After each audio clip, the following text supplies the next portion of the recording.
Sedíme v Jerevane pri spievajúcej fontáne, ktorú nepustili. Ktorá nespieva a ani nestrieka. A jak to vypadá, ani nebude. Dávam bolševikovi 10, maximálne 15 minút. A pak to vezmeme do štoku. Tak to zbalím a pôjdeme do prdele. 9. hodina odbila a v Jerevane nikto nič nespúšťa. Sere ma to, nervy mám.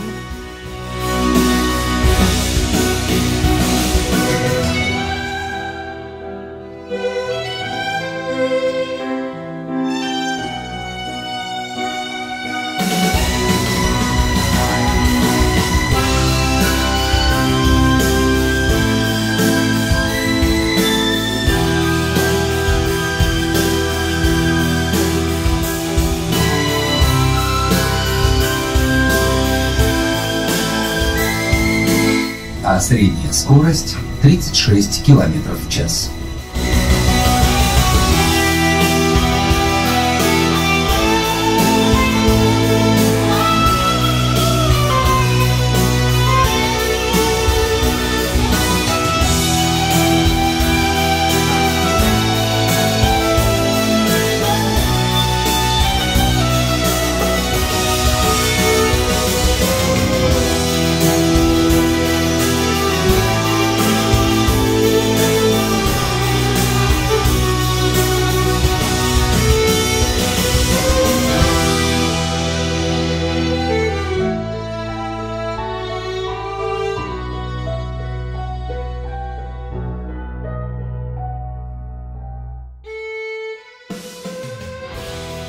Zástavka u Devil's Bridge.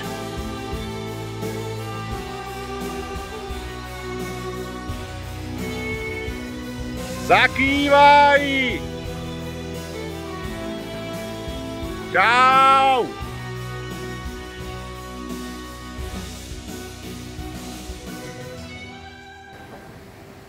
Práve sa nachádzam pri Devil's Bridge v Arménii. Je to tu nádherné. Tu na ako ukážem, musím sa otočiť. Tam nejaké ten malý prameň, ak tam tečie smerom hore, je lano. Na tom je taký rebrík oceľový zavesený, cez ktorý sa dá ísť dole.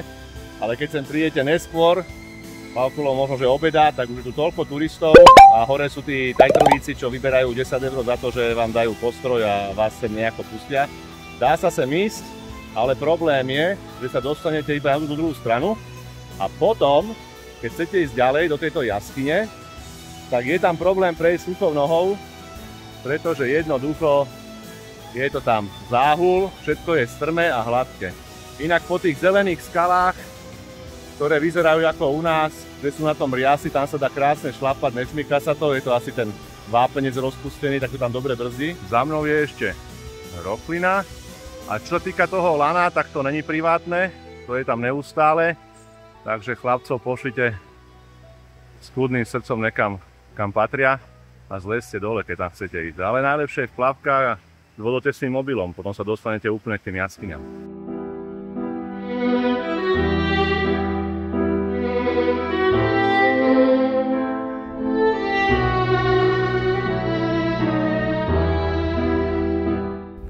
Priatelia, priamo podo mnou sa nachádza tzv. Starý Halidzor. Nový Halidzor je dedina tuto poblíž a táto stará pamiatková zóna má približne 1000 rokov a nachádza sa pri lanovke, ktorá vedie do Tatevu. Takže keď behnete dole s autom asi 2 km, odbočíte, tak to nájdete, treba ísť podľa Google Maps.